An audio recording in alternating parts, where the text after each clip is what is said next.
The last day of this year's session at the U.S. Supreme Court was another very busy one with critical rulings on issues that could affect tens of millions of Americans. One of those rulings affirmed the rights of a website and graphic designer to tell her client she will not build a wedding website for same-sex couples. Jonah Kaplan reports on the newly drawn lines between what is free speech and what is discrimination. A 6-3 ruling from the conservative majority saying a Colorado public accommodations law cannot and should not stop a website designer from putting a disclaimer on her website that she won't make wedding pages for same-sex couples. Writing for the majority, Justice Neil Gorsuch declaring, "The freedom to speak is among our inalienable rights. In this case, Colorado seeks to force an individual to speak in ways that align with its views, but defy her conscience about a matter of major significance." The 3 liberal justices disagreeing, countering this isn't about free speech, it's about conduct. Quote, "The court's decision, which conflates denial of service and protected expression, is a grave error.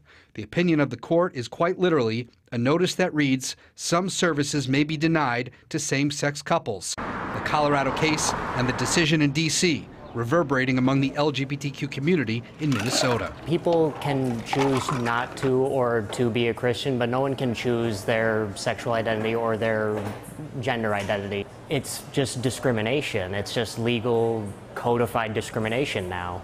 This ruling, of course, does not touch, does not mention, does not overturn the historic Supreme Court ruling that legalizes same-sex marriage across the entire United States. Still, with a 6-3 conservative majority, a lot of concern that this could set a new precedent for the future. The ruling today, 70 pages long, majority and dissenting opinions. There's a lot to dig into, and there's some nuance, some gray areas. Among the caveats, the ruling appears to distinguish between custom services and artistic expressions and not businesses for the general public. So, for instance, I don't think this case clearly says, I have a religious objection to same-sex marriage, I'm a restaurant owner, a same-sex couple walks in, I can ban them from the restaurant. I think that would be an overreading of the case. How this ruling affects the future remains unclear, but what is certain, the court likely won't shy away from coming back to something like this again. Jonah Kaplan, WCCO News. Minnesota is one of many states with an anti-discrimination law that includes sexual orientation and gender identity.